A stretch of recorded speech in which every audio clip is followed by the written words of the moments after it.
युद्धभूमीवर सूर्य मावळत होता. युधिष्ठिरच्या डोळ्यांसमोर पडलेल्या हत्याकानावर सोनेरी चमक येत होती. त्याचे आजोबा भीष्म जखमी होऊन जमिनीवर पडलेले पाहून राजकुमाराचे हृदय दुःखाने भारावून गेले. त्याच्या स्वतःच्या अपराधीपणाचा भार त्याच्यावर एखाद्या शारीरिक शक्तीसारखा पडला, ज्यामुळे त्याला श्वास घेणे कठीण झाल्याची. युधिष्ठिर त्याच्या आवाजा कुलबुस करत म्हणाला, मी तुमच्या शांततेच्या स्वरूपावरील सर्व भाषणे ऐकली आहेत, पण मला भीती वाटते की मी शात नाही बालांनी झाकलेले आणि फोडांनी भरलेले तुमचे शरीर पाहून मी दुःखात बुडून गेलो आहे. यापेक्षा जास्त वेदनादायक काय असू शकते की हे सर्वात पराक्रमी पुरुष तुम्हाला माझ्या या दुर्दशेत तारले जावे. भीष्माचे डोळे उघडले आणि त्याने युधिष्ठिराकडे खोलवर समजून पाहिले. माझ्या मुला, त्याचा आवाज कमकुवत पण शहाणपणाने भरलेला. तो म्हणाला, तू माझ्या दुःखाचे कारण नाहीस. तू नशिबाचे साधन आहेस. जीवनाच्या खेळातील फक्त एक प्यादा आहेस. एखाद्याच्या निष्क्रियतेचे प्रकटीकरण सूक्ष्म आणि इंद्रियांना अदृश्य आहे. भीष्म एक कथा सांगू लागला, जी पिढ्यानपिढ्या चालत आली होती. ती गौतमी या म्हाताऱ्या महिलेची कथा होती, जिने आपला मुलगा सापाच्या दंशामुळे गमावला होता. अर्जुनक नावाचा एक संतप्त पक्षी सापाला ओढत तिच्याकडे आला होता. त्याने तिचे भवितव्य ठरवावे अशी मागणी केली होती. गौतमीचे शब्द युधिष्ठिरच्या अस्वस्थ आत्म्यासाठी मलमासारखे होते. ती म्हणाली, या सर्पाला मारू नका. ती म्हणाली, हे केवळ नशिबाचे एक साधन आहे, जे स्वतः मृत्यूने पाठवले आहे. जर यात काही पाप असेल तर ते त्याच्या हातात आहे. सर्पाच्या हातात मैसापाचा वध करून आपण मोठे गुण मिळवू शकतो. या विश्वासाने पक्षी संतप्त झाला, पण गौतमी खंबीरपणे उभी राहिली. तिचा संयम आणि शांतता ही धोक्याच्या वेळी आशेची किरण होती. ती म्हणाली, क्षमा करा आणि या सापाची सहानुभूती सोडून द्या. भीष्माने त्याची कथा संपवल्यावर युधिष्ठिराला त्याच्या खांद्यावरून भार उठल्याचे जाणवले. त्याच्या लक्षात आले की तो भीष्माच्या दुःखासाठी किंवा युद्धात मरण पावलेल्या लोकांच्या नशिबासाठी जबाबदार नाही. सर्व प्राण्यांप्रमाणे सर्प हे केवळ नशिबाचे साधन होते, जे मृत्यूच्या आणि काळाच्या लहरीच्या अधील होते. राजपुत्राने भीष्माकडे नवीन समजूतदारपणाने पाहिले. त्याचे हृदय शांततेच्या भावनेने भरले होते, जे त्याला आधी माहीत नव्हते. आणि कृतज्ञतेने भरलेला त्याचा आवाज म्हणाला, मला आता दिसते की मी तुझ्या दुःखाचे कारण नाही. मला दुसऱ्या जगात या पापापासून शुद्ध केले जावे आणि मला माझ्या स्वतःच्या अंतरानात शांती मिळावी. भीष्म कमकुवतपणे हसला. एका मेळाव्यात पांडवांपैकी सर्वात मोठा युधिष्ठिर आपल्या आजोबाकडे वळला आणि त्याला सद्गुणांद्वारे मृत्यूवर विजय मिळवण्याचे मौल्यवान धडे शिकवणारी आणखी एक कथा ऐकण्याची इच्छा व्यक्त केली. बुद्धिमान आणि वीरवान भीष्म हसला आणि एक प्राचीन कथा सांगण्यास सुरुवात केली. या कथेची सुरुवात इक्ष्वाकू या त्याच्या सामर्थ्य आणि ध्येयासाठी प्रसिद्ध असलेल्या एक राजापासून झाली, ज्याला 100 पुत्र होते. त्यापैकी 10वा मुलगा दासो होता, ज्याने महिष्मतीवर शहाणपणाने आणि न्यायाने राज्य केले. त्याचा मुलगा मदिरस्व सत्यदान आणि भक्तीसाठी ओळखला जात असे. त्याने वेद आणि शस्त्रशास्त्राचा अभ्यास केला आणि एक कुशल योद्धा बनला. मदिरस्वाचा मुलगा द्युतिमत याला सौभाग्य, शक्ती आणि सामर्थ्य लाभले. त्याने दयाळूपणे आणि आदर्याने पृथ्वीवर राज्य केले. त्याचा मुलगा सुय हा एक भक्त आणि धर्मनिष्ठ राजा होता, ज्याच्याकडे देवांचा स्वामी इंद्राप्रमाणे संपत्ती होती. सुईचा मुलगा सुदुर्जय हा एक अजेय योद्धा आणि जगातील सर्वोत्तम योद्ध्यांपैकी एक होता. सुदुर्जयचा नातू दुर्योधन हा इंद्र एकाच मजबूत शरीर असलेला एक महान राजा होता. त्याने आपल्या राज्यावर शौर्य, दयाळूपणा आणि शहाणपणाने राज्य केले. त्याची शहरे संपत्ती, रत्ने, गुरेढोरे आणि धान्याने भरलेली होती आणि त्याचे लोक गरिबी किंवा रोगाशिवाय जगले.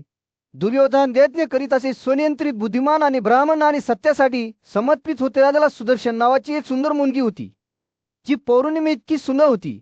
अग्नीची देवता अग्नीने स्वतः तिच्याशी लग्नगाठ बांधली आणि ब्राह्मणाचे रूप धारण केले. मात्र दुर्योधनाने आपल्या मुलीचे लग्न एका गरीब आणि खालच्या दर्जाच्या व्यक्तीशी करण्यास नकार दिला.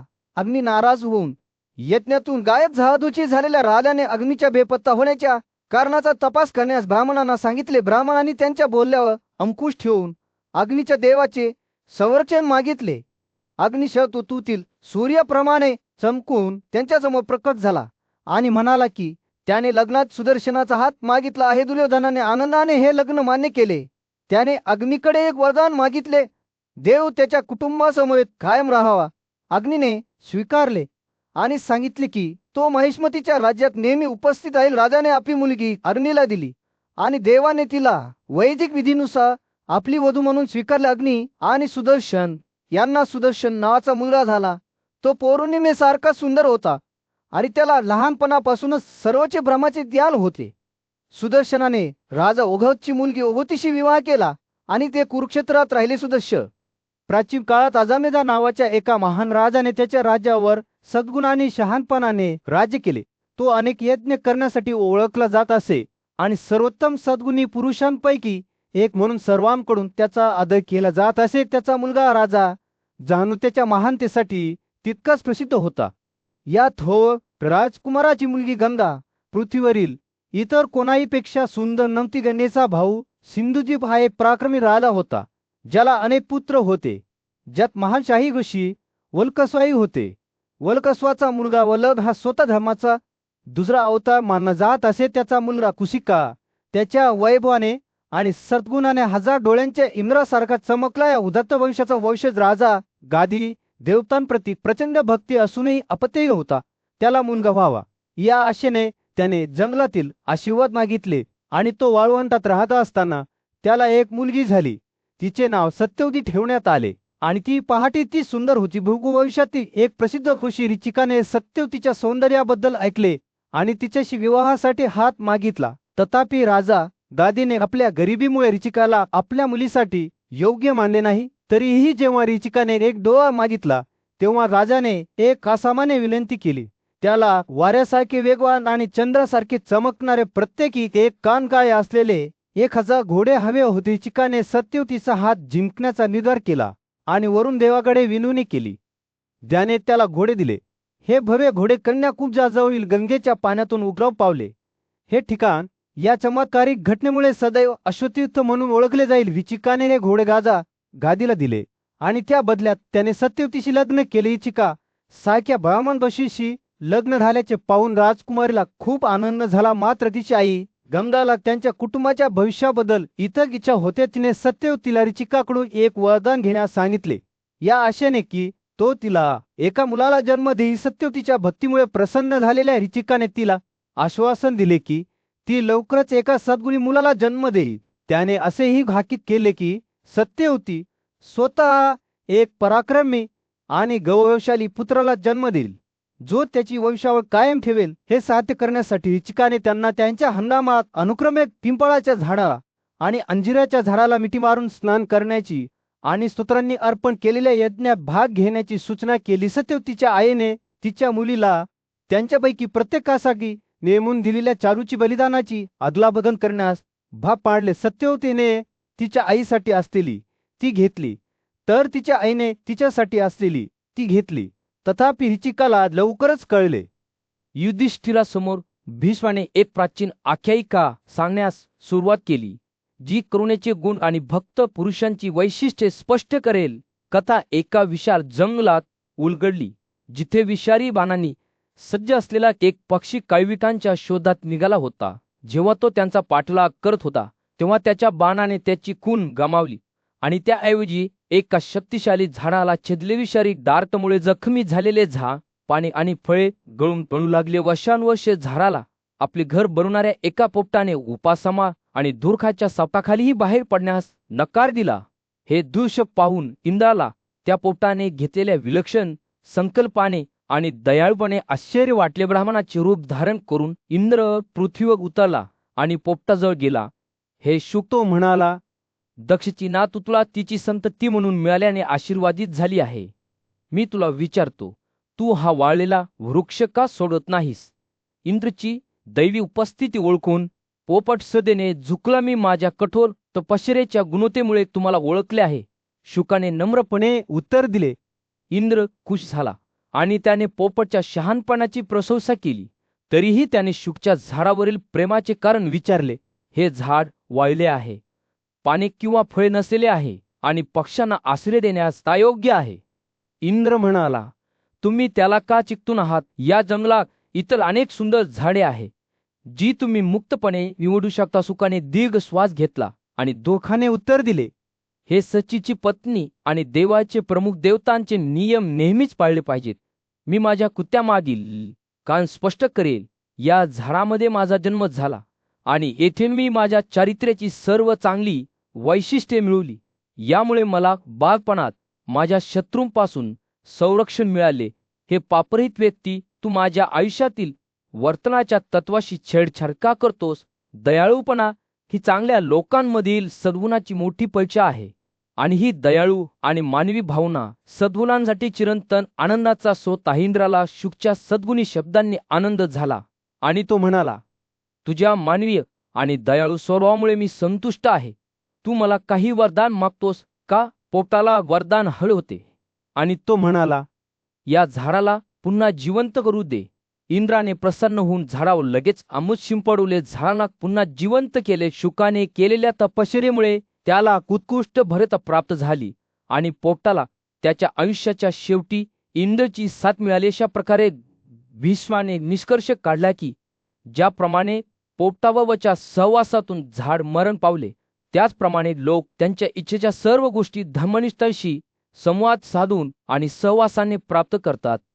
एका भव्य सभेमध्ये ज्ञानी आणि न्यायी राजा युधिष्ठिराने पूज्य ऋषी भीष्म याचा सल्ला मागितला.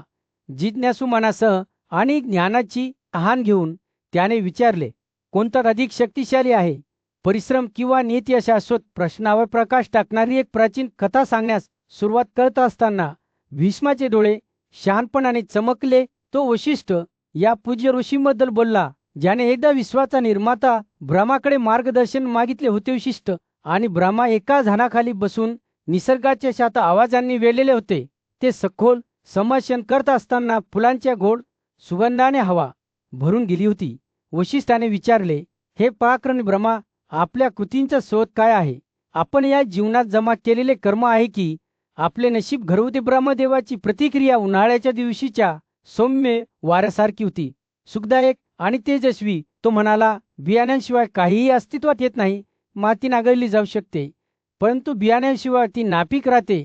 चांगल्या किंवा वाईट आपल्या कृतींची फळे आपण या आयुष्यात पेरलेल्या बियाण्यांमधून जन्माला येतात. आपला वैयक्तिक परिश्रम सुपीक मातीसारखा असतो, तर नशीब हे आपल्या उगवणारे बिल असते. ब्रह्मा बोलत असताना त्याच्या शब्दांनी बुद्धीची एक रेखाचित्र विणली, जी युधिष्ठिराला आणि त्याची कथा ऐकणाऱ्या सर्वांना मार्गदर्शन करेल. आपल्या चांगल्या किंवा वाईट कृतींचे आयुष्यात आणि पुढच्या आयुष्यात कसे फळ मिळते हे त्याने स्पष्ट केले. एखाद्या मनुष्याच्या शक्ती जर योग्यरित्या वापरल्या गेल्या तर त्याच्या नीतीचे अनुसरण करता, परंतु जिथे परिश्रम कमी आहे तिथे केवळ नीतीच कोणत्याही चांगल्या गोष्टी देऊ शकत नाही. ब्रह्मा पुढे म्हणाले, अगदी आकाशीय प्रदेशामध्येही देवता स्वतः त्यांच्या कृतींच्या परिणामांपासून मुक्त नसतात. ते इतरांच्या कृतींना अपयशी ठरवण्याचा प्रयत्न करू शकतात, परंतु शेवटी त्यांना त्यांच्या कर्माच्या परिणामांना सामोरे लावे लागेल. नीती सर्व कर्माची सुरुवात करू शकते, परंतु ती स्वतःचा प्रभाव टाळू शकत नाही. भीष्माने त्याची कथा संपवत असताना युधिष्ठिरचे डोळे आश्चर्याने आणि समजूतदारपणाने भरले होते. त्याला जाणवले की खरी शक्ती नशिबात नाही, तर आपण दररोज केलेल्या निवडीमध्ये असते. शहाणा काळजाला माहीत होते की वैयक्तिक परिश्रम ही एखाद्याच्या नशिबाला आकार देण्याची गुरु किल्ली आहे. त्यानंतर भीष्माने प्राचीन काळापासूनची उदाहरणे सांगितली, ज्यात नीतीवरील श्रमाच्या विजयाचे वर्णन केले आहे. येथे हा राजा जो स्वर्गातील त्याच्या उच्च मालमत्तेवरून पडला होता, त्याला त्याच्या सद्गुणी नातवंडांच्या चांगल्या कृत्यांद्वारे त्याचा दिव्य दर्जा परत मिळाला. त्याच्या नीतिमत्तेसाठी साजरा केला जाणारा शै ऋषी पुरू ब्राह्मणांच्या मध्यस्थीद्वारे स्वर्गात पोहोचला. उलट कोसनचा राजा सौदास याला एका महान ऋषीच्या शापामुळे मनुष्यभक्षक राक्षस होण्याचा दंड ठोठावण्यात आला. अश्वत्थामत आणि आर हस्तिनापूर राज्यावर सुई मावळत होता. पांडव बंधूंपैकी सर्वात मोठा युधिष्ठिर सभोवती जमलेल्या सभेला एक उबदार नाहिनीत चमत देत होता. राजघराण्यातील पूज्य ऋषी आणि नातू भीष्माकडे वळत असताना त्या तरुण राजाचे डोळे कुतूहलाने चमकले. भीष्म श्रद्धेने भरलेला त्याचा आवाज. युधिष्ठिर म्हणाला, मला चांगल्या कृतींचे फळ काय आहे हे जाणून घ्यायचे आहे. या मुद्द्यावर मला प्रकाश होतात. सौम्य मधुर स्वाद बोलू लागल्यावर भीष्माचे डोळे सखोल समजुतीने चमकले. युधिष्ठिर, ऋषींची रहस्य मी तुझ्याशी सामायिक करेन. लक्षपूर्वक ऐका, कारण मी जे सांगतो ते केवळ शब्द नाही, तर युगाचे शहाणपण आहे. पुढे जाण्यापूर्वी सभागृहाचे सर्वेक्षण करताना तो थांबला. आपण जी काही कृती करतो, मग ती आपल्या मनाने असो किंवा शारीरिक कृतीने असो, त्यांची फळे आपल्याला मिळतात. जेव्हा आपल्याजवळ समान शारीरिक शरीर असते, मनाची निर्मिती स्वप्नांमध्ये अनुभवली जाते, तर शारीरिक क्रिया जागृत अवस्थेत फळ देतात. युधिष्ठिर पुढे झुकला, त्याची उत्सुकता वाढली. भीष्म पुढे म्हणाला, प्राणी ज्या कोणत्याही स्थितीत चांगली किंवा वाईट कृत्ये करतात, ते नंतरच्या जीवनातील समान अवस्थांमध्ये त्याची फळे घेतात. इंद्रियग्राह्य आकरणाच्या 5 अवयवांच्या मत्तीने केलेली कोणतीही कृती कधीही नष्ट होत नाही. इंद्रिये आणि अमर आत्मा साक्षीदार म्हणून राहतात. भीष्मच्या शब्दांनी शहाणपणाचे चित्र विणले, ज्यामुळे एक विश्वावर राज्य करणाऱ्या कारण आणि परिणामाचे गुंतागुंतीची जाळी उघड झाले. ते पंचतक्षिणा त्यागाबद्दल बोलले, ज्यात पाहुण्यांची सेवा करण्यासाठी, कापले डोळे त्यांचे स्वागत करण्यासाठी, हृदय इतरांना प्रसन्न करण्यासाठी, शब्द आणि त्यांची पूजा करण्यासाठी कृती केली जाते. भीष्म म्हणाला, दीर्घ प्रवासातून थकलेला अतिथी आपल्या आदर आणि काळजीला पात्र असतो. चांगले अन्ननिवारा आणि आराम देऊन आपण मोठे गुण मिळवतो. जे आध्यात्मिक वाढीसाठी सांसारिक सुखांचा त्याग करतात, त्यांना त्यांच्या पुढील आयुष्यात उदात्त बक्षिसे मिळतात. जसजसे ते बोलत होते, युधिष्ठिरचे डोळे आश्चर्याने मोठे होत गेले. त्याचे मन भीष्माच्या शिकवणीची सखोलता समजून घेण्यासाठी धावू लागले. ऋषी पुढे म्हणाले, बलिदानाच्या अग्नीजवळ झोपलेला राजा जोम आणि शौर्य मिळवतो. जो सर्व खाद्यपदार्थांचा त्याग करतो त्याला समृद्धी मिळते, आणि जो प्राण्यांच्या अन्नापासून दूर राहतो त्याला मुले आणि गुरे मिळतात. भीष्मच्या शब्दांनी अशा जगाची स्पष्ट चित्रे काढली, जिथे प्रत्येक कृतीचे परिणाम असतात, जिथे प्रत्येक कृती हे योग्य वेळी फळ देणारे बीज असते. ते दीर्घायुष्य, सौंदर्य आणि रोगापासून मुक्ती आणणाऱ्या ब्रह्मचर्य, आत्मसंयम आणि शुद्धतेच्या प्रथेबद्दल बोलले. भीष्माने विश्वाचे रहस्य उघड करत असताना सभेने लक्षपूर्वक ऐकले. ते आश्चर्याने आणि आनंदाने भरले होते. ऋषींच्या शहाणपणामुळे त्यांची मने विस्तारली होती. जेव्हा त्याने विश्वाची रहस्य उघड केली, जेव्हा युधिष्ठिर चिंतनशील अवस्थेत बसला, तेव्हा त्याने भीष्माकडे वळून विचारले, आपल्या उपासनेसाठी आणि भक्तीसाठी कोण पात्र आहे, ज्यांच्या पुढे आपण आपले मस्तक झुकवले पाहिजे, ते कोण आहेत? जेव्हा त्याने बोलण्यास सुरुवात केली, तेव्हा भीष्मचे डोळे सखोल समजूतदारपणाने चमकले. माझे राजकुमार, तो म्हणाला, ज्यांनी सर्वोच्च संपत्ती प्राप्त केली आहे, ब्रह्म ज्यांचा स्वर्ग आत्म्याचे ज्ञान आहे आणि ज्यांच्या तपश्चर्येची मुळे वेदांच्या मेहनतीच्या आदेशात रुजलेली आहेत, हेच मला प्रिय आहेत. ब्राह्मणांचे गुण साकारणाऱ्यांचे वर्णन करताना भीष्माचे शब्द एका सौम्य प्रवाहासारखे वाहू लागले. ते ज्ञानाच्या विविध शाखांमध्ये सुशिक्षित, स्वनियंत्रित, सौम्य बोलणारे आणि धर्मग्रंथाशी परिचित आहेत, असे ते म्हणाले. त्यांचे शब्द हंसांच्या उड्डाणासारखे आहेत, शूर, अनुकूल, उत्कृष्ट आणि उच्चरित्या उच्चारलेले. सभांमध्ये किंवा दरबारात ब्राह्मणांनी उच्चारलेले शहाणपणाचे शब्द ऐकणाऱ्या आणि सर्वांचा आदर करणाऱ्या लोकांबद्दल बोलताना भीष्माचे हृदय प्रेमाने फुलले. युधिष्ठिर जेव्हा लक्षपूर्वक ऐकत होता, तेव्हा भीष्माने ब्राह्मणांप्रती स्वतःची वैयक्तिक भक्ती व्यक्त केली. जर मी नम्र ब्राह्मण असतो, तो नम्रतेच्या भावनेने म्हणाला, मी स्वतःला महान मानले असते, परंतु एका चांगल्या ब्राह्मण कुटुंबात जन्मलेला आणि तपश्चर्या आणि शिक्षणासाठी समर्पित माणूस म्हणून मला त्यांच्यापेक्षा जास्त प्रिय कोणीही नाही. भीष्माच्या शब्दांमध्ये ब्राह्मणाबद्दल आदर होता, ज्यांना तो त्याचा स्वतःचा मुलगा युधिष्ठिरापेक्षाही श्रेष्ठ मानत असे. भीष्म पुढे म्हणाले, स्त्रीचे कर्तव्य तिच्या पतीसाठी आहे, जो तिचा देव आणि अंतिम ध्येय आहे. ज्याप्रमाणे पत्नी तिच्या पतीकडे पाहते, त्याचप्रमाणे क्षत्रियांनी देखील ब्राह्मणांचा आदर केला पाहिजे, कारण त्यांच्यामध्ये ब्राह्मण श्रेष्ठ आहे. त्याने यावर जोर दिला की ब्राह्मणांना मुलाप्रमाणे संरक्षित केले पाहिजे आणि सर किंवा गुरुप्रमाणे त्यांची पूजा केली पाहिजे, ज्याला बरीचच्या अग्नीप्रमाणे आदराने वागवले पाहिजे. जेव्हा भीष्माचे प्रवचन संपुष्टात आले, तेव्हा त्याने एक अंतिम धडा शिकवला. एखाद्याने नेहमी 2 गोष्टींची भीती बाळगली पाहिजे, उदा आणि तपश्चर्या. तो म्हणाला, दोन्हीचे तोही परिणाम आहेत, परंतु तपश्चर्येचे श्रेष्ठत्व त्यांच्या क्रोधावर विजय मिळवण्याच्या क्षमतेमध्ये आहे, कारण तपश्चर्याने भरलेले ब्राह्मण अगदी शक्तिशाली शत्रूला देखील मारू शकतात. भीष्माने युधिष्ठिराला वेदांचे रक्षण करण्यासाठी आणि ब्राह्मणांना त्याच्या कळपाचे रक्षण करण्यासाठी आवाहन करून समावेश केला. त्यानंतरच्या शांततेत युधिष्ठिरचे डोळे समजुतीने चमकले. त्याला माहित होते की तो भीष्माकडून काहीतरी चोखवून शिकला आहे. सर्वोच्च गुणाचा समावेश असलेल्यांचा सन्मान आणि संरक्षण करण्याच्या पवित्र कर्तव्याबद्दलचा एक धडा ब्राह्मण त्याचे आजोबा भीष्म यांच्या उपस्थितीत ज्येष्ठ पांडव राजकुमार युधिष्ठिराने एका अशा विषयावर मार्गदर्शन मागितले ज्याचा त्याच्या मनात मोठा भार होता.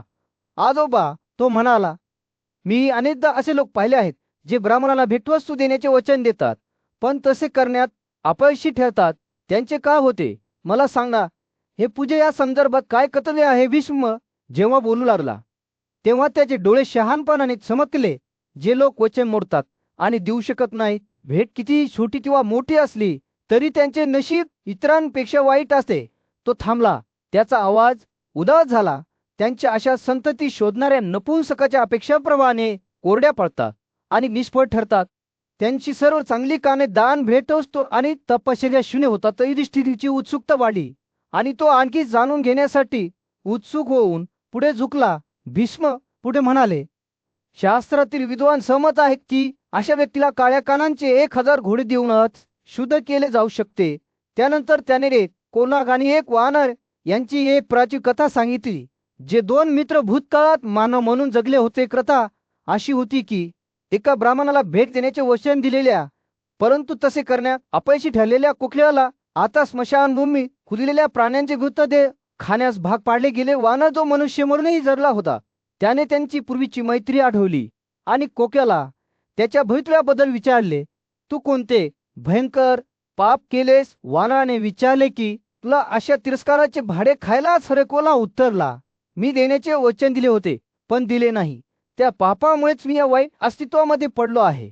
मग वानराने भूतकाळात ब्राह्मणांची फळे चोरल्याची स्वतःची कथा सांगितली ज्याचा परिणाम मला म्हणून त्याच्या सध्याच्या रूपात झाला. भीष्माने कथेचा समारोप करताना म्हटले, अशा प्रकारे आपण वचनांचे पालन करण्याचे आणि ब्राह्मणांना भेटवस्तू देण्याचे महत्त्व पाहतो. श्रेष्ठ ब्राह्मण कधीही निराश किंवा दुर्लक्षित होऊ नये. जेव्हा ते सन्मान आणि भेटवस्तूमुळे प्रसन्न होतात तेव्हा ते दगडच्या अग्नीसारखे बनतात जे सर्व अडथळे दूर करण्यास सक्षम असतात. युधिष्ठिराने लक्षपूर्वक ऐकले. त्याचे मन भीष्माने सामायिक केलेली बुद्धी आत्मसात करीत होते. त्याने आणखी प्रश्न विचारले नाहीत परंतु या प्रकरणाचे गांभीर्य समजून घेत असल्याचे दिसते. आजोबा, शेवटी तो म्हणाला, मी तुमचे शब्द लक्षात ठेवीन आणि माझी आश्वासने पाळण्याचा प्रयत्न करेन. हिमावतच्या पवित्र जंगलात विविध झाडे आणि वनस्पतींनी सुशोभित केलेल्या आश्रमात ज्ञानी ऋषींचा एक गट राहत होता. रहिवासी त्यांच्या आध्यात्मिक शिस्तीचे पालन करत असताना वेद आणि मंत्रांच्या पठणाने हवा भरून गेली होती. त्यापैकी ब्रह्मचारी ब्राह्मण आणि तपस्वी होते ज्यांनी दीक्षा घेतली होती आणि तपश्चर्याचे साधे जीवन जगले होते. एक दिवशी शूद्र नावाच्या दयाळू शूद्राने ज्ञानी ऋषीकडून शिकण्याचा प्रयत्न कर या आश्रमात प्रवेश केला. सर्व तपस्वींनी त्याचा सन्मान केला. जे त्यांच्या मार्गावर चालण्याच्या त्याच्या उत्सुकतेमुळे आश्चर्यचकित झाले. गटाचे प्रमुख कुलपती याने शूद्रांचा प्रामाणिकपणा ओळखला आणि त्याला सांगितले की तो त्यांच्या त्याग पद्धतींमध्ये सामील होऊ शकत नसला तरी तो त्यांच्याबरोबर सेवक म्हणून राहू शकतो. तथापि शूद्र आध्यात्मिक मार्गाचे अनुसरण करण्याचा निर्धार करत होता. त्याने आश्रयस्थानापासून काही अंतरावर एक छोटी झोपडी बांधली आणि कठोर आचरण आणि व्रतांचे जीवन जगू लागला. तो भाषणापासून दूर राहिला. दिवसातून 3 वेळा स्नान केले. कन्न आणि झोपेच्या इतर व्रताचे पालन केले. देवतांना यज्ञ केले आणि यज्ञ अग्नीवर नैवेद्य ओतले. कालांतराने एक तपस्वी ऋषी शूद्रच्या आश्रमाला भेट देण्यासाठी आला. दोघांमध्ये विविध विषयांवर चर्चा झाली आणि ऋषीच्या लक्षात आले की शूद्राने दक्षिणेकडे एक ऋषी आसन उभारले आहे आणि त्याचे डोके पश्चिमेकडे वळले आहे. हे अध्यादेशाच्या विरोधात होते आणि ऋषींनी सौम्यपणे शूद्राला सुधारित केले आणि श्राद्ध विधी योग्य प्रकारे कसे करावे याची सूचना दिली. शूद्राने ऋषीच्या निर्देशांचे पालन केले आणि सोहळ्याच्या प्रत्येक पैलूवर मार्गदर्शन प्राप्त केले. पित्यांच्या सन्मानार्थ संस्कार पूर्ण केल्यानंतर ऋषी शूद्राला त्याचा आध्यात्मिक प्रवास सुरू ठेवण्यासाठी सोडून निघून गेले. बराच काळ शूद्राने त्याची तपस्या आणि व्रताचे पालन केले आणि अखेरीस त्या जंगलात त्याचा मृत्यू झाला. तथापि त्याने त्याच्या प्रथांद्वारे मिळवलेल्या गुणवत्तेमुळे शूद्राचा एका महान राजाच्या कुटुंबात पुनर्जन्म झाला. तो मोठा होऊन मोठा वैभवशाली झाला. तर श्राद्ध विधी शिकवणाऱ्या ऋषीचा जन्म एका पुजाऱ्याच्या कुटुंबात झाला. दोघेही आपापल्या क्षेत्रात मोठे होऊ लागले आणि महान ज्ञान प्राप्त करू लागले. पासून पुनर्जन्म झालेल्या ब्राह्मणाला वेद, अथर्व आणि इतर पवित्र ग्रंथाची चांगली जाण झाली. त्याने सांख्य तत्वज्ञानावर प्रभुत्व मिळवले आणि ज्योतिष आणि खगोलशास्त्रात उत्कृष्ट कामगिरी केली. दरम्यान शूद्र आता एक राजकुमार महान बुद्धी आणि ज्ञान घेऊन मोठा झाला आणि अखेरीस तो एक न्यायशासक बनला. अनेक वर्षांनंतर दोघेही त्यांचे मागील जीवन न ओळखता पुन्हा भेटले. आता एक कुशल विद्वान असलेल्या ब्राह्मणांना राजाच्या दरबारात आपले ज्ञान सामायिक करण्यासाठी आमंत्रित करण्यात आले होते. आता एक ज्ञानी आणि दयाळू शासक असलेल्या शूद्राने ब्राह्मण आध्यात्मिक पद्धतीचे महत्त्व आणि ज्ञानाचा पाठपुरावा याबद्दल बोलत असताना लक्षपूर्वक ऐकले. ते बोलत असताना हस्तिनापुरातील एका चैतन्यमय मेळाव्यात पांडवापैकी ज्येष्ठ असलेल्या युधिष्ठिराने आपल्या शहाण्या नातू भीष्माचा सल्ला मागितला. त्याच्या चेहऱ्यावर कुतूहल कोरलेले असताना त्याने विचारले, हे आदरणीय समृद्धीची देवी लक्ष्मी एका व्यक्तीमध्ये किंवा स्त्रीमध्ये कोठे राहते ते मला सांगा. भीष्माने त्याच्या भूतकाळातील एक घटना सांगण्यास सुरुवात केली. तेव्हा त्याचे डोळे आठवणींनी चमकले. मला रुक्मिणी या सुंदर राजकुमारीशी आणि प्रद्युम्नेची आईशी झालेले संभाषण आठवते, जिच्या झेंड्यावर मकर चिन्ह होते. ती दिव्य राजकुमार कृष्णाच्या शेजारी बसली होती. जेव्हा तिने लक्ष्मीला विचारले, तू कोणावर कृपा करतोस आणि आशीर्वाद देतोस आणि तू कोणावर दया करत नाहीस चंद्रासा का? तेजस्वी चेहरा असलेली लक्ष्मी रुक्मिणीच्या प्रश्नावर दयाळूपणे हसली. मी अशा व्यक्तीमध्ये राहते जी वक्तृत्वपूर्ण सक्रिय आणि त्यांच्या कर्तव्यांकडे लक्ष देणारी आहे. तिने उत्तर दिले, जो क्रोधमुक्त कृतज्ञ आणि आत्मनियंत्रित आहे आणि ज्याचे हृदय सर्व जीवाबद्दल करुणेने भरलेले आहे.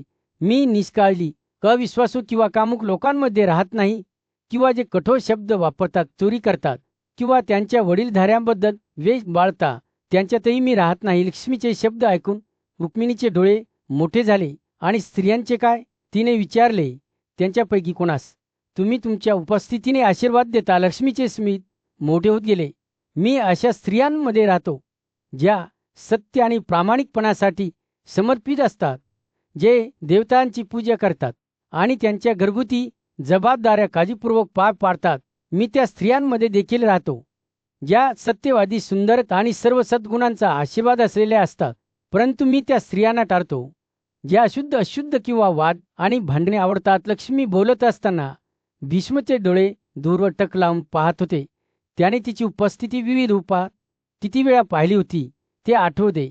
मी तुम्हाला कुमारी दागिने, उत्तम वेशभूषा, यज्ञ, पावसाचे ढग, फुलेले कमळ आणि ऋतूतील आकाशाला वेढा घालणाऱ्या ताऱ्यांमध्ये राहताना पाहिले आहे. तो म्हणाला, तुम्ही हत्ती गायीची पेन, चांगल्या आसनांमध्ये फुललेल्या कमळांनी, सुशोभित तलावांमध्ये आणि त्यांच्या प्रवाहात गोड बडबड करणाऱ्या नद्यांमध्ये राहता. युधिष्ठिराने भीष्माचे शब्द ऐकल्यावर त्याचे डोळे समजूतदारपणाने चमकले. लक्ष्मीची उपस्थिती केवळ भौतिक रूपांपुरती मर्यादित नाही, तर तिच्या गुणांना मूर्तरूप देणाऱ्यांच्या अंतःकरणात आढळू शकते हे त्याच्या लक्षात आले. केस भीष्माने आपली कथा संपून म्हटली. लक्ष्मीनारायण या दैवी देवामध्ये राहते, ज्यामध्ये धार्मिकता, ब्राह्मणांप्रती भक्ती आणि अनुकूलता नेहमीच असते, आणि तो सर्वोत्तम आहे. राजा युधिष्ठिरच्या दरबारात कोणत्या लिंगारा संयोगाच्या कृतीतून अधिक आनंद मिळतो असा प्रश्न उपस्थित झाला. राजाने भीष्मचा सल्ला मागितला, ज्याने हा मुद्दा स्पष्ट करण्यासाठी एक प्राचीन आख्यायिका सामायिक केली. पूर्वीच्या काळात भांगस्वान नावाचा एक नीतिमान राजा होता, जो त्याच्या शहाणपणासाठी आणि सद्गुणांसाठी प्रसिद्ध होता. तो निसंतान होता आणि संतती मिळविण्यासाठी त्याने अग्निष्टूत यज्ञ केला, ज्याचा लोक आदर करतात. परंतु इंद्राला तो आवडत नाही, जो देवांचा प्रमुख आहे.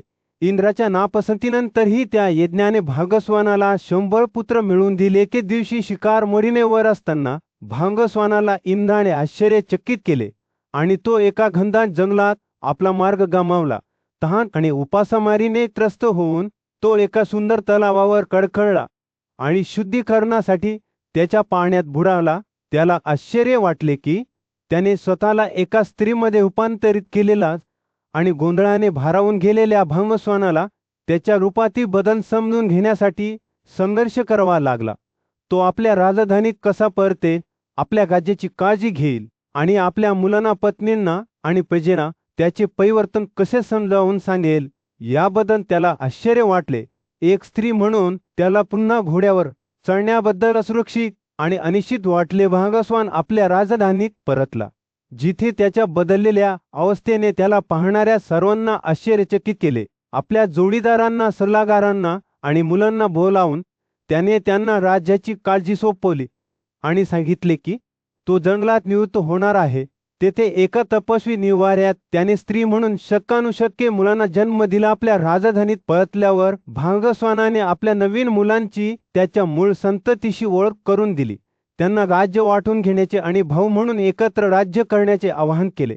या सुसंवादाचे निरीक्षण करून आकाशाचा प्रमुख इंद्र राजाला स्त्रीमध्ये रूपांतरित करण्याच्या परिणामांवर चिंतन करू लागला. त्याला जाणवले की त्याने नुकसान करण्याऐवजी अनवधानाने चांगले केले आहे. इंद्राने ब्राह्मणाचे रूप धारण केले आणि राजधानीला भेट दिली, जिथे त्याला मुलांचे 2 गट शांतते एकत्र राहत असल्याचे आढळले. मतभेद पेरण्यासाठी त्याने त्यांना आठवण करून दिली की एकाच पित्याकडून जन्मलेले देव आणि असुर देखील सार्वभौमत्वावरून भांडत होते. इंद्र राजकुमारांना कुलबुजला की त्यांनी एकमेकांशी शांततेत राहू नये आणि त्याच्या शब्दांनी मतभेदाचे बीज पेरले. मुलांचे 2 गट लवकरच युद्धात भिडले आणि काळानुसार भांगस्वानाचे मूळ पुत्र मारले गेले. राजा, जी आता एक तपस्वी स्त्री होती, ती दुःखात बुडून गेली आणि तिने विलाप केला. इंद्र अजूनही ब्राह्मणाच्या वेशात तिच्या समोर आला आणि त्याने तिच्या दुःखाबद्दल विचारले. भांगस्वानाने आपल्या परिवर्तनाची कथा सांगितली. ते एक पुरुष असल्यापासून ते तपस्वी असल्यामध्ये एक स्त्री म्हणून 100 पुत्रांना जन्म देण्यापर्यंत तिने कबूल केले की तिने इंद्राच्या सन्मानाचे आवाहन न करता अग्निष्टूत यज्ञ केला होता, ज्यामुळे सुज्ञे चर्चे दरम्यान नीतिमान राजा युधिष्ठिराने पूज्यवशी भीष्माला एक गहन प्रश्न विचारला. जीवनाचा प्रवास सहजतेने आणि शांततेने करण्यासाठी मनुष्याने काय करावे? एखादी व्यक्ती या जगात स्वतः कसे चालू शकते आणि कोणत्या पद्धती आपल्याला या जीवनात आणि पुढच्या आयुष्यात शांततापूर्ण अस्तित्वाकडे नेती? भीष्म त्याच्या भेदक नजरेने आणि प्राचीन शहाणपणाने सद्गुणी जीवनाची रहस्य उघड करू लागला. त्याने एखाद्याच्या आत्म्याला हानी पोहोचवणाऱ्या कृती टाळण्याचे महत्त्व सांगितले. तो म्हणाला, अशी 3 कृत्ये आहेत जी आपल्या शरीराची कधीही केली जाऊ नयेत. इतरांचा जीव घेणे, दुसऱ्याचे काय आहे ते चोरणे आणि दुसऱ्याच्या पत्नीच्या आनंदात गुंतलेले असणे. उन्हाळ्याच्या दिवशी सोनं वाऱ्यासारखे भीष्मचे शब्द हरेत लटकत असताना युधिष्ठिर लक्षपूर्वक ऐकत होता. त्याला माहित होते की भीष्म केवळ सिद्धात बोलत नव्हता, तर अनेक वर्षांचे चिंतन आणि आत्मपरीक्षणातून मिळवलेल्या कालातीत ज्ञानाचे आदान प्रदान करत होता. आणि भाषणाचे काय? युधिष्ठिराने विचारले. त्याची उत्सुकता वाढली. एक संभाषण, कठोर शब्द, इतरांच्या चुकांबद्दल गप्पा गोष्टी करणे आणि खोटेपणा अशा 4 बोलण्याच्या कृतींची यादी करताना भीष्मची अभिव्यक्ती कठोर झाली. त्याचा आवाज प्रदूषित पाण्याच्या धोक्यांविरुद्ध सौम्य प्रवाहाच्या इशाऱ्यासारखा होता. या कृती आपल्याला अशा मार्गावर नेऊ शकतात जिथून परत येणे शक्य नाही, कसे ते म्हणाले. भीष्माने मनाची 3 कृत्ये उघड केली जी कोणत्याही परिस्थितीत आली पाहिजेत.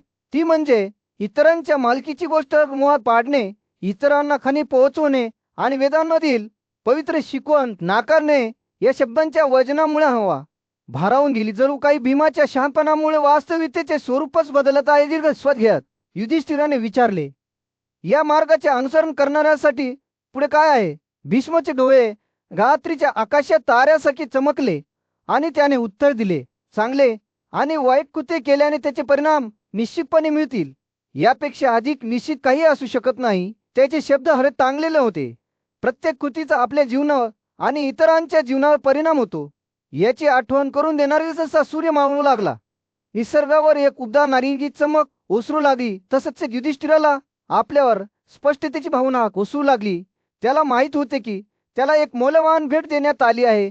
करुणा, दयाळूपणा आणि ससोटीने जीवनातील आव्हानांचा सामना करण्याचे शहाणपण. आणि जेव्हा त्याने भीष्माकडे पाहिले तेव्हा त्याला स्वतःच्या आत्म्याचे प्रतिबिंब दिसले, जे त्याला सद्गुणी जीवन जगण्यात खरे स्वातंत्र्य आहे याची आठवण करून देते. या क्षणी युधिष्ठिराला समजले की पुढचा मार्ग भीती किंवा अनिश्चिततेचा नाही, तर धैर्य आणि शहाणपणाचा आहे. पूज्य ऋषी आणि पराक्रमी राजा युधिष्ठिर यांच्या मेळाव्यात कुरुकडील पूज्य नातू भीष्माला विश्वाचा स्वामी महादेवाच्या सद्गुणांचे वर्णन करण्यास सांगितले गेले. नम्रता आणि श्रद्धेने भीष्माने आपली कथा सुरू केली. तो केवळ एक नश्वर होता, जो मैश्वरची भरिता पूर्णपणे समजून घेण्यास असमर्थ होता. भीष्म म्हणाला, ते गणेच्या पुत्रा विश्वाचा स्वामी असलेल्या महेश्वराची सर्व नावे तो ऐकलेली आहेतच. हे महाराज, ज्याला ईसा आणि शंभू म्हणता त्याला लागणारी सर्व नावे तू आम्हाला सांगशील का? ज्याला वभरू किंवा विशान म्हटले जाते, ज्याला त्याच्या रूपासाठी विश्व आहे, जो सर्व देवतांचा आणि असुरांचा सुप्रसिद्ध गुरु आहे, ज्याला स्वयंभू म्हणतात आणि हेच विश्वाच्या उत्पत्तीचे आणि विघटनाचे कारण आहे, ती सर्व नावे तू आम्हाला सांगशील का? भीष्म थांबला आणि पुढे जाण्यापूर्वी त्याचे विचार गोळा करत राहिला. तो विश्वातील सर्व गोष्टींमध्ये व्याप्त आहे आणि तेही तो कुठेही दिसत नाही. तो वैश्विक आत्म्याचा आणि प्रज्ञाज्ञान आत्म्याचा निर्माता आहे आणि तो त्यांचा स्वामी आहे. ब्रह्मापासून पिशाचापर्यंत सर्व देवता त्याची पूजा करतात आणि त्याची पूजा करतात. तो प्रकृती आणि पुरुष या दोन्हींच्या पलीकडे जातो. भीष्म जेव्हा बोलत होता तेव्हा त्याचे शब्द पण सत्ता, प्रतिभाही आणि श्रद्धेने ओतप्रोत वाहत होते. योगाचे ज्ञान असलेले आणि तत्वांचे ज्ञान असलेले ऋषी त्याच्यासाठी विचार करतात आणि चिंतन करतात. तो अविनाशी आणि सर्वोच्च ब्राह्मण आहे. तो अस्तित्वात आहे आणि अस्तित्वात नाही कसे? दोन्ही आहे. महादेवाच्या अनंत सामर्थ्याबद्दल आणि शहाणपणाबद्दल बोलताना भीष्माचे डोळे नश्वर क्षेत्राच्या पलीकडे पाहत असल्याचे दिसले.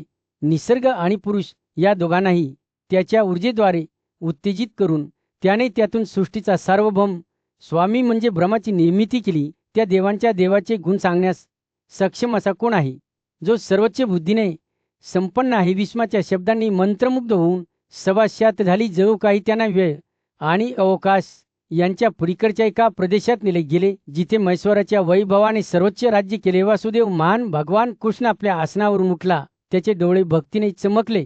मी फक्त एक नश्वर आहे, तो म्हणाला, आणि तरी मला महादेवाचे वैभव पाहण्याचा आशीर्वाद मिळाला आहे. वडारीच्या मागे हटताना माझ्या तपश्चर्येमध्ये मी त्याला माझ्या स्वतःच्या डोळ्यांनी पाहिली. भीष्माने होकारार्थी मान डोलावली. नारायणे पुत्र केवळ दिस्कस आणि दद्याचा वाहकच महादेवाला समजू शकतो, तो क्षीण झालेला नाही. दैवी आशीर्वादांच्या भरी क्षेत्रात परोपकारी भगवान कृष्ण महान देवतेची अमर्यादपूरचा आणि तेच यांच्या पुढे उभे राहिले. त्यांचे हृदय आनंदाने भरून गेले. सर्व शक्तिमान देवाकडून सर्वोच्च वरदान मागत ते आदराने हे शब्द बोलले. सद्गुणातील दृढता, युद्धात शत्रूंचा व सर्वोच्च कीर्ती, सर्वात मोठी सामर्थ्य, योगाप्रती भक्ती, तुमची गिकटता आणि शिकव मुले, हे मी तुमच्याकडून मागत असलेले वरदान आहे. कृष्ण बोलत असताना त्याचा आवाज आकाशी विस्तारातून प्रतिध्वनित झाला आणि महान देवता शंकराने संमतीने होकार देत शब्दाची पुनरावृत्ती केली. विश्वाची माता उमा, जी सर्वची जोडीदार म्हणूनही ओळखली जात होती, तिने करुणामय आत्म्याने भगवान कृष्णाकडे पाहिले. पापही उन्हाळ्याच्या दिवसाच्या सौम्य वाऱ्यासारखा तिचा आवाज. ती म्हणाली, सामर्थ्यवान महादेवाने तुला संव नावाचा मुलगा दिला आहे. तू निवडलेले 8 वरदान माझ्याकडून घे आणि मी ते तुला नक्की देईन. कृष्णाने विनम्रतेने आपले डोके झुकवले. त्याचे अंतकरण त्याला मिळालेल्या दैवी आशीर्वादाबद्दल कृतज्ञतेने भरले. त्याने उमाला हे शब्द सांगितले, मी तुझ्याकडे ब्राह्मणांविरुद्ध माझ्या वडिलांची कृपा, 100 मुलगे, सर्वोच्च आनंद, माझ्या कुटुंबावरील प्रेम, माझ्या आईची कृपा, शांतता आणि शांतीची प्राप्ती आणि प्रत्येक कृतीमध्ये चतुराई यांच्या विरुद्ध बिनधास्त विनंती करतो. माझी प्रतिक्रिया आशीर्वादांच्या सौम्य झोतासारखी होती. हे तूच तुझ्याकडे आकाशाच्या बरोबरीचे सामर्थ्य असेल. मी कधीही खोटे बोलत नाही. तुला 16,000 बायका असतील आणि त्यांचे तुझ्यावर आणि तुझ्यावरचे प्रेम अमर्याद असेल. तुझ्या सर्व नातेवाईकांकडून तुला सर्वोच्च प्रेम मिळेल. तुझे शरीर देखील सर्वात सुंदर असेल आणि 7,000 अतिथी दररोज तुझ्या राजवाड्यात भोजन करतील. उमा बोलत असताना एक दैवी तेज भगवान कृष्णाला आच्छादले. त्याला भरपूर आशीर्वादांनी भरून टाकले. महान देवता आणि देवी शंकर आणि उमा यांनी कृष्णाला त्यांचे वरदान दिले. त्यांच्या गणासह दिव्य क्षेत्रात अदृश्य होऊ आश्चर्य आणि भीतीचा मार्ग मागे सोडला. भीमचा मोठा भाऊ वासुदेव महान शक्तिशाली ब्राह्मण उपवनीच्या समोर उभा राहिला आणि त्याने त्याच्या दैवी आशीर्वादांची कथा सांगितली. अशा प्रकारे मग वर दिले. वासुदेव म्हणाला, देव आणि देवी दोघेही तेथे आणि नंतर त्यांच्या गणासह गायब झाले. उपवनीने आदराने ऐकले. त्याचे हृदय महान देवता सर्वप्रती भक्तीने भरले होते. तो हे शब्द बोलला, सर्वासारखी कोणतीही देवता नाही, सर्वासारखी अंत किंवा आशय नाही, इतकी किंवा इतकी मोठी वरदान देऊ शकेल असे कोणी नाही. युद्धात त्याच्या बरोबरीचे कोणी नाही. जेव्हा उपमन्यूने बोलले संपवले तेव्हा एक भावना आली. तृतीयुगाच्या प्राचीन काळात तांडी नावाचा एक पूज्य ऋषी होता, जो महान देवशिव याच्या प्रती असलेल्या त्याच्या कविचल भक्तीसाठी ओळखला जात असे. 10,000 वर्षे ताणीने आपले हृदय आणि मन शुद्ध करण्यासाठी योगाच्या शक्तीचा वापर करून दैवी अस्तित्वाचे ध्यान केले.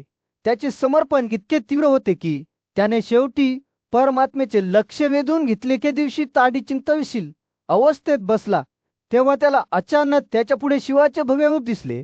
आश्चर्य आणि विस्मयाने भरून तांडी स्तोत्रांच्या मालिकेत देवाची स्तुती करू लागला. त्याच्या सद्गुणाची आणि गुणांची स्तुती करू लागला. त्याने शिवाचे वर्णन परमपवित्र सर्व प्राण्यांचे आश्रयस्थान आणि आशीर्वाद देणारा असे केले. तांडीने कबूल केले की ब्रह्म विष्णू आणि इंद्र यांच्यासह देव देखील शिवाचे खरे स्वरूप समजू शकले नाहीत. तेव्हा त्याने भगवंताच्या तेजस्वी रूपाकडे पाहिले. तेव्हा तांडीच्या लक्षात आले की विश्वातील सर्व काही त्याच्यापासून उत्पन्न झाले आहे. त्याने पाहिले की शिव हा सर्व सृष्टीचा उब्रम आहे आणि त्याचे अस्तित्वाच्या प्रत्येक पैलूमध्ये व्याप्त आहे. ऋषींना समजले की शिव मानवी आकलनाच्या पलीकडे आहे. तरीही त्याच वेळी त्याला भक्ती आणि आत्मशुद्धीद्वारे ओळखले जाऊ शकते. देवाचे वैभव पाहून तांडीचे हृदय कृतज्ञतेने भरून गेले. त्याने शिवाला स्वर्ग आणि मुक्तीचे द्वार असल्याबद्दल, सर्व प्राण्यांना जीवन स्व दिल्याबद्दल आणि त्यांना त्यांच्या अंतिम ध्येयाच्या दिशेने मार्गदर्शन केल्याबद्दल त्याची प्रशंसा केली. ऋषीने कबूल केले की ज्यांनी स्वतःला योग आणि ध्यानासाठी समर्पित केले होते ते देखील परमात्म्याला पूर्णपणे समजू शके नाहीत. त्याने जेव्हा शिवाच्या रूपाकडे पाहत राहिला तेव्हा त्याला जाणवले की त्याच्यावर शांती आणि मुक्तीची एक सखोल भावना ओसरली आहे. त्याच्या लक्षात आले की त्याच्या स्वतःच्या भक्तीने शेवटी त्याला ध्यानाच्या उंबरठ्यावर नेले आहे. त्याच्या डोळ्यात आनंदाचे अश्रू घेऊन ताणीने घोषित केले की त्याने सर्व नीतिमान व्यक्तींना हवे असलेले अंतिम ध्येय परमप्रभूचे ज्ञान प्राप्त केले आहे. त्या क्षणी तांडीला समजले की शिव हा केवळ एक दूचा देव नाही, तर अस्तित्वाच्या प्रत्येक पैलूमध्ये व्याप्त असलेला एक मूर्त प्राणी आहे. त्याने पाहिले की भगवंताची उपस्थिती प्रत्येक श्वासात, प्रत्येक विचारात आणि प्रत्येक कृतीमध्ये जाणवते. जेव्हा तो शिवाच्या तेजस्वी रूपाकडे पाहत होता तेव्हा तांडीला माहीत होते की शेवटी त्याला तो सापडला आहे जो तो त्याच्या संपूर्ण आयुष्यासाठी शोधत होता. सर्वोच्च भगवान, सर्व प्राण्यांचा आश्रय आणि सर्व अस्तित्वाचा स्रोत सूर्यशात भूप्रदेशावर नुकताच उगवला होता. त्याने शात परिसरावर एक उबदार चमक दाखवली होती. वासुदेव युधिष्ठिरासमोर उभा होता. त्याचे डोळे भक्तिभावाने चमकू लागले आणि तो बोलू लागलाय, युधिष्ठिर, आपले मन एकाग्र करा. वासुदेव त्याच्या सदेने भरलेल्या आवाजात म्हणाला, मान ऋषी उपमन्यू यांनी मला महादेवाची पवित्र नावे शिकवली आहेत, जी पिढ्यानपिढ्या पुढे गेली आहेत. उपमन्यू स्वतः त्यांच्यासमोर प्रकट झाला. त्याने नावाचे पट्टण सुरू केले. तेव्हा त्याचे हात आदराने एकत्र जोडले गेले. मी त्या महान देवतेची पूजा करेन जो सर्व प्राण्यांच्या उपासनेसाठी पात्र आहे. त्याच्या आवाजाने विस्मयाने भरलेला त्याचा आवाज म्हणाला, मी त्या नावांचा उच्चार करेन ज्या सर्व विश्वात प्रसिद्ध आहेत, ज्या म्हाताऱ्या ब्रह्मा ऋषी आणि वेदांद्वारे बोलल्या गेल्या आहेत. ते बोलत असताना उपमन्यूचे डोळे दूरवर टकलावून पाहत होते, जणू काही महादेव माझे सारस पाहत होते. त्याचा आवाज अधिक तीव्र भक्तीने भरलेला झालाच नव्हे. मी ऐकणार आहे. ती स्वतः ब्रह्माने उच्चारलेल्या 10,000 नावांमधून घेतली आहेत. उपमन्यू म्हणाला, ज्याप्रमाणे दह्यातून तूप काढले जाते किंवा फुलांपासून मध काढले जाते, त्याचप्रमाणे त्या नावाचे सार दर्शवतात. युधिष्ठिर लक्षपूर्वक ऐकत होता. त्याचे मन स्पंजासारखे पवित्र शब्द आत्मसात करत होते. वासुदेव त्याच्या बाजूला उभा होता. त्याचे डोळे भक्तीने बंद होते. ही नावे प्रत्येक पाप शुद्ध करण्यास सक्षम आहेत. उपमन्यू पुढे म्हणाला, त्यांच्या 4 वेदांसारखेच गुण आहेत. आध्यात्मिक इच्छुकांनी ते लक्षपूर्वक समजून घेतले पाहिजेत आणि स्मृतीवर कोरले पाहिजेत. उपमन्यू बोलत असताना आदरभावाने हवा भरून गेली. ते वातावरणच भक्तीने कंपत असल्यासारखे वाटत होते. ज्याला सदा नाही त्याला उपमन्यूने इशारा दिला. जो अविश्वासू आहे, ज्याने त्याचा आत्मा वश केला नाही, त्याला तो कधीही कळू नये. शब्दांचे महत्त्व समजून घेत असताना युधिष्ठिरचे डोळे समजण्यास रुंद झाले. वासुदेवाने सहमतीने मान डोलावली. त्याचा चेहरा भक्तीने भरलेला होता. नवांचा सारांश उपमन्यू शेवटी म्हणाला, योग म्हणून पाहिले जाते हा ध्यानाचा सर्वोच्च उद्देश आहे. त्याचे सतत जप म्हणून पठण केले पाहिले का. दीर्घ श्वासाने उपमन्यूने महादेवाची 1008 नावे ऐकण्यास सुरुवात केली. त्याचा आवाज विश्वाच्या तालावर चढत आणि पडत होता. तू स्थिर आहेस. उपमन्यू म्हणाला, तू स्थिर आहेस, तू शूर आहेस, तू भयंकर आहेस, तू सर्वोच्च आहेस, तू वरदान देणारा आहेस, तू श्रेष्ठ आहेस. जेव्हा तो बोलत होता तेव्हा युधिष्ठिरचे डोळे आश्चर्याने विस्तारत होते. जणू ते त्याला पाहत होते. ज्ञानी युधिष्ठिरासमोर महान योगी कृष्ण श्रद्धेने बोलला. हे पुत्र, तो म्हणाला, माझ्यासाठी तुझ्यासाठी एक देणगी आहे. महादेवाच्या 1008 नावाचा समावेश असलेले ते स्तोत्र पठण करा आणि सर्व तुझ्यावर प्रसन्न होतील. कृष्णाचे डोळे चमकले आणि त्याने पुढे म्हटले, बघा, मी एकदा मेरूच्या डोंगरावर तीव्र तपश्चर्या केली होती. मुलाचा शोध घेत होतो. हे स्तोत्र मी तेव्हा पठण केले आणि त्याचे बक्षीस म्हणून मी माझ्या सर्व इच्छा प्राप्त केल्या. जणू काही कृष्णाच्या शब्दांनी हाकलून दिलेले सांख्य तत्वज्ञानाची स्थापना करणारे पूज्य ऋषी कपिल पुढे आले. मी भावाला अनेक जीवनाबद्दल मोठ्या भक्तिभावाने पूजले आहे. ते नम्रपणे म्हणाले, प्रख्यात देव प्रसन्न झाला आणि त्याने मला ज्ञान दिले, जे पुनर्जन्माच्या पलीकडे जाण्यास मदत करू शकेल. कपिल बोलत असताना ऋषींच्या सभेने आदराने मान डोलावली. चक्रचा प्रिय मित्र आणि आलमवानाचा मुलगा म्हणून ओळखला जाणारा चारुशिष्य नंतर त्याची कथा सांगण्यासाठी उठला. मी एकदा गोकर्ण पर्वतांवर बसून कठोर तपश्चर्या करत होतो. तो म्हणाला, बक्षीस म्हणून मला 100 पुत्र मिळाले, जे सर्व स्त्रीच्या हस्तक्षेपाशिवाय जन्मले, महान वैभव असलेले आणि रोग आणि दुःखापासून मुक्त होते. चारुशिष्याचे शब्द ऐकून सभा आश्चर्यचकित झाली. पुढे प्रख्यात कवी ऋषी वाल्मिकी बोलत होते. माझ्या आधीच्या आयुष्यात, ते म्हणाले, द्वंद्वात्मक वादादरम्यान तपस्वींनी माझ्यावर ब्राह्मणतेचा आरोप केला होता. पण मी पापईत ईशानाचे संरक्षण मागितले आणि माझ्या सर्व पापांपासून शुद्ध झाले. वाल्मिकी पुढे बोलत असताना सदेने लक्षपूर्वक ऐकल्यानंतर जमदग्नीचा मुलगा राम बोलला. तो म्हणाला, माझ्या भावांचा वध केल्याबद्दल मला देखील ब्राह्मणतेच्या पापाले ग्रासले होते. तो म्हणाला, पण मी महादेवाचे संरक्षण मागितले आणि त्याची स्तुती केली. बक्षीस म्हणून भावाने मला एक कुऱ्हाड आणि अनेक दिव्य शस्त्रे दिली. सभेने समजूतदारपणे मान डोलावून एकेकाळी महादेवाच्या कृपेने ब्राह्मण बनलेल्या विश्वामित्राने आपली कथा सांगितली. ब्राह्मण होण्याच्या इच्छेने मी भावाला माझी आराधना केली. तो म्हणाला, आणि त्याच्या कृपेने मी हा उच्च दर्जा मिळवण्यात यशस्वी झालो. सभेने होकार देत स्मितासे केले. सीता देवन एक शहाणा ऋषी ज्याला साकराने शाप दिला होता, तो पुढे बोलला, पूर्वीच्या काळात महादेवाने मला माझी योग्यता आणि प्रसिद्धी परत दिली, जी नष्ट झाली होती.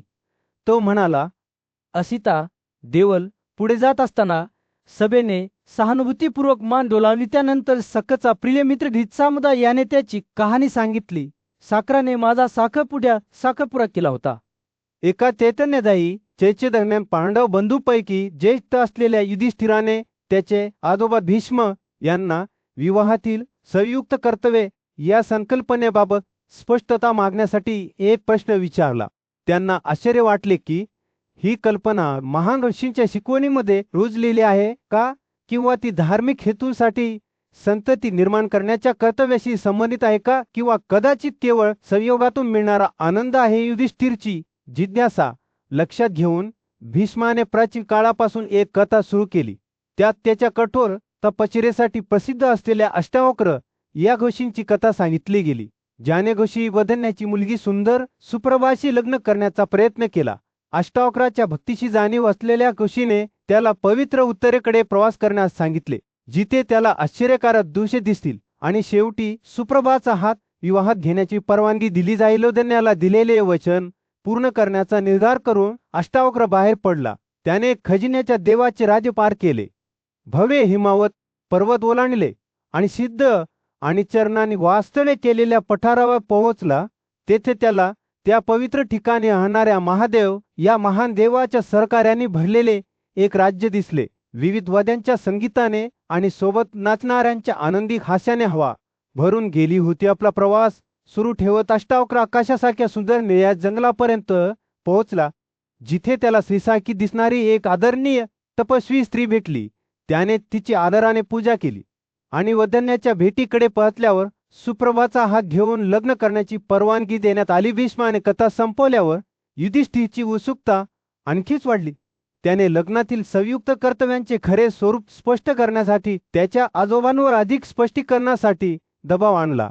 भीष्म जाणून बुजून हसला. त्याला जाणीव झाली की त्याच्या नातवाला लवकरच युगाचे ज्ञान प्रकट होईल. अष्टावक्र आणि सुप्रभाची कथा ही प्राचीन दंतकथेमध्ये लपलेल्या सखोल सत्यांची केवळ एक प्रस्तावना होती. युधिष्ठिराने केलेल्या चौकशीने घटनांची एक साखळी सुरू केली होती, जी शेवटी त्याला विवाहाची रहस्ये आणि त्यासोबत असलेली पवित्र कर्तव्ये समजून घेण्यास प्रवृत्त करेल. जंगलाच्या एकाशात कोपऱ्यात वृद्ध स्त्री वडण्या नावाच्या एका ज्ञानी आणि कठोर पशीच्या घर भागवत होती. सूर्य मावळू लागता तिने त्याच्या शरीराला चोळण्यासाठी तेल आणि त्याच्या स्नानादरम्यान त्याला घालण्यासाठी कापडाचा एक तुकडा आणला. सौम्य हातांनी तिने त्याच्या शरीराच्या प्रत्येक भारावर सुगंधी तेलाने मालिश केली, ज्यामुळे दिवसाचा थकवा दूर झाला. चोळण्याची प्रक्रिया संपताच वडण्या आपल्या आसनावरून उठली आणि आंघोळीसाठीच्या जागेकडे गेली. ती वृद्ध महिला अगदी मागे गेली. तिचे मऊ हात त्याला कोमट पाण्यात धुतले, जे हिवाळ्याच्या रात्री उन्हाळ्यातील उबदार वाऱ्यासारखे वाटत होते. तिच्या हातांच्या सौम्य स्पर्श आणि शात पाण्याच्या दरम्यान वेळ स्वतः स्थिर असल्याचे दिसत होते. आंघोळ संपल्यावर संपूर्ण रात्र निघून गेल्याची जाणीव झाल्याने वळण्या त्याच्या आसनावरून उठली. जेव्हा त्याने आजूबाजूला नजर फिरवली तेव्हा त्याला पूर्वेकडील क्षितिजाच्या वर उगवणारा सूर्य दिसला. त्याचे किरण जंगलाच्या पृष्ठभागावर 1000 लहान रत्नांसारखी प्रकाश होतात होते. आश्चर्यचकित आणि गोंधळलेल्या वदन्याने स्वतःला विचारले की ही खरोखरचा काळ आहे की त्याच्या मनाची फक्त एक युक्ती आहे. त्यानंतर त्याने 1000 किरणांचा देव याची पूजा केली आणि असे करताना त्याच्यावर शांततेची ते धुलाई जाणवली. अजूनही त्याच्या बाजूला असलेल्या म्हाताऱ्या महिलेने अमृत इतके स्वादिष्ट जेवण तयार केले, पण त्याची चव असूनही वडण्यात जास्त खाऊ शकली नाही. आणि लवकर दिवस संध्याकाळपर्यंत गेला. सूर्य पुन्हा एकदा अस्त होऊ लागताच वृद्ध महिलेने हळुवारपणे त्याला रात्रीसाठी विश्रांती घेण्यास सांगितले. तोशीसाठी एक उत्कृष्ट अंथरूण तयार करण्यात आले होते. तर ती जवळच्या दुसऱ्या पलंगावर झोपली होती. जसजशी मध्यरात्री जवळ येत होती तसतशी ती महिला शांतपणे स्वतःच्या अंथरुणावरून उठून वळण्याकडे जाऊ लागली. ती त्याच्या शेजारी असलेल्या अंथरुणावर चढली आणि असे करताना त्या ज्ञानी माणसामध्ये तीव्र अस्वस्थता निर्माण झाली, कारण त्याला माहीत होते की एक ब्राह्मण म्हणून त्याने आधीच विवाहित असलेल्या व्यक्तीशी कोणत्याही प्रकारचे जिव्हाळ्याचे संबंध ठेवणे योग्य नाही. मात्र ती स्त्री वडण्यांच्या शंकांकडे दुर्लक्ष करत होती. तिचे डोळे इच्छेने चमकले आणि ती त्याच्यावर झुकली आणि कोमल आणि आकर्षक असे दोन्ही शब्द बोलू लागली. ती म्हणाली, मी माझी स्वतःची हकवानदार आहे आणि मी तुमच्याकडे मोकळ्या मनाने आलो आहे. मला तुमची पत्नी म्हणून स्वीकारून तुम्ही कोणतेही पाप करणार नाही. त्या महिलेच्या शब्दांमुळे वळण्या आश्चर्यचकित झाला. त्याला माहीत होते की त्याच्या अंतःकरणात तो त्याच्या सहकार्याशी वळण्या यांच्या इच्छेविरुद्ध वागू शकत नाही, परंतु त्याच वेळी त्याच्याबद्दल इतकी समर्पित वाटणाऱ्या या महिलेबद्दल त्याला सखोल आपुलकीची भावना जाणवली. जशी रात्र पुढे सरकत गेली तसचे दोरांचे बोलणे सुरूच राहिले. त्यांचे शब्द इच्छा आणि संयम यांच्यातील एक नाजूक नृत्य होते. त्या स्त्रीने तिच्या स्वतःच्या पवित्रतेच्या शपथेबद्दल आणि तिने तिच्या बालपणापासून ब्रह्मचार्याचा मार्ग कसा स्वीकारला याबद्दल सांगितले. तिने वळण्याला विनंती केली की तिने असे करू नये. एका भव्य सभेदरम्यान पांडव बंधूपैकी सर्वात ज्येष्ठ असलेल्या युधिष्ठिराने पुजाऋषी आणि योद्धा भीष्माला एक प्रश्न विचारला. भीष्म, मला सांगा, त्याने विचारले, त्या स्त्रीला अष्टावक्राच्या प्रचंड शक्ती असूनही त्याच्या शापाला का भीती वाटली नाही आणि अष्टावक्र आपल्या राज्यातून परत कसा आला? भीष्माने डोळे मिटून चिंतन करत अष्टावक्र आणि त्या रहस्यमय महिलेची कथा सांगण्यास सुरुवात केली. असे म्हटले जाते की आपल्या अविचल संकल्पासाठी ओळखल्या जाणाऱ्या अष्टावक्र या गोष्टींना स्वतः भीष्माने या गूढ स्त्रीला भेटण्यासाठी बोलावले होते. त्या महिलेने राजविश्वासाने अष्टावक्राला अभिवादन केले आणि त्याचे स्वरूप बदलण्याच्या त्याच्या उल्लेखनीय क्षमतेबद्दल विचारले. तिच्या प्रश्नाने चक्रावून गेलेल्या अष्टावक्राने उत्तर दिले की तो ब्राह्मणासमोर रहस्य उघड करणारा नाही, विशेषतः त्याच्यासारखा बुद्धिमान आणि शक्तिशाली. त्या महिलेने बेफिकीरपणे उघड केले की ती होळीच्या उत्तरेकडील बिंदूचे मूर्त स्वरूप आहे आणि अष्टावक्राच्या उपस्थितीचे भाकीत महान पशुवदनाने केले होते, ज्याने त्याच्या संकल्पाची चाचणी घेण्याचा प्रयत्न केला. ती स्त्री पुढे म्हणाली, हे पापरहित, तू तुझ्या आधीच्या संकल्पापासून विचलित होता सर्व जगावर ताबा मिळवला आहे. मी तुला स्त्री पाचाराच्या हरक्यापणावर मात करताना पाहिले आहे आणि अगदी वृद्ध लोकही त्याच्या मोहापासून मुक्त नाही.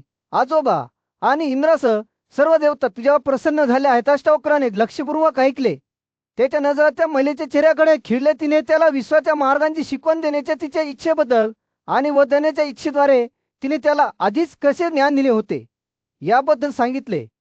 सौम्यस्मित हास्याने तिने अष्टावक्राला घरी परतण्याची परवानगी दिली आणि त्याला आश्वासन दिले की त्याचा प्रवास सुरक्षित असेल आणि तो लवकरच त्याच्या वधूशी पुन्हा जोडला जाईल. अष्टावक्राने आदराने आपले डोके झुकवले, त्याचे हात कृतज्ञतेने एकत्र धरले त्याने त्या महिलेची रवानगी मागितली आणि तिचा आशीर्वाद घेतल्यानंतर तो स्वतःच्या आश्रमात परतला. थोडा वेळ विश्रांती घेत त्याने पुन्हा एकदा वळणेला भेटण्यासाठी जाण्यापूर्वी त्याच्या नातेवाईक आणि मित्रांकडून परवानगी घेतली. उतरण्याच्या निवासस्थानी पोहोचल्यानंतर अष्टावक्राचे प्रेमाने स्वागत करण्यात आले आणि त्याला चहा देण्यात आला. आनंदाने भरलेल्या अंतकरणाने अष्टावक्राने त्या रहस्यमय महिलेशी झालेल्या भेटीचे वर्णन केले. त्यांच्या संभाषणाचा प्रत्येक तपशील सांगितला. वदन याने लक्षपूर्वक ऐकले. त्याचा चेहरा आनंदाने उजळला. अष्टावक्राने बोलणे संपल्यावर वदन या त्याच्या आसनावरून उठला आणि हसला. माझ्या मुलीचा हात तिच्याशी लावून दे, तो म्हणाला, आणि शुभ नक्षत्रांखाली योग्य संस्कार होऊ दे. आणि म्हणून अष्टावक्राने त्याच्या वधूचा आणि विद्यमानांचा हात घेतला. एकाशा जंगलात बुद्धिमान आणि न्यायी राजा युधिष्ठिरा आपल्या पूज्य नातू भीष्म यांच्या चरणी बसला. त्याने आपल्या पूज्य गुरुला एक प्रश्न विचारला. तेव्हा राजाचे डोळे कुतूहलाने चमकले. धार्मिक संस्कार काटेकोरपणे पाळणारे शाश्वत ब्राह्मण कोणाला भेटवस्तूंचा योग्य उद्देश म्हणतात? युधिष्ठिराने विचारले. भीष्म त्याच्या भेदक नजरेने आणि सौम्य स्मितहास्याने प्राचीन शहाणपणाचा उलगडा करू लागला. हे महाराज, तो म्हणाला, असे म्हटले जाते की जो ब्राह्मण त्याच्या स्वतःच्या आदेशाच्या कर्तव्यांचे पालन करतो तो ब्रह्मचाराची चिन्हे धारण करतो किंवा करत नाही, त्याला भेटवस्तू द्याव्यात. भीष्मचे शब्द पवित्र परंपराबद्दल अधिकार आणि आदराने झिरपत होते. युधिष्ठिराला कुतूहल वाटू लागले. जर एखाद्या अशुद्ध व्यक्तीने पुनरुत्पादित वर्गातील व्यक्तींना मोठ्या भक्तिभावाने बलिदानाचे लोणी किंवा अन्न दिले तर त्याचा काय दोष? राजाच्या प्रश्नाने धर्माची गुंतागुंत म्हणजे धार्मिकतेचा मार्ग समजून घेण्याची त्याची इच्छा प्रतिबिंबित झाली. भीष्माच्या अभिव्यक्तीला दयाळू वळण लागले जेव्हा त्याने उत्तर दिले, जो आत्मसंयमापासून अत्यंत विराधार आहे तो देखील निसंशय भक्तीने शुद्ध होतो.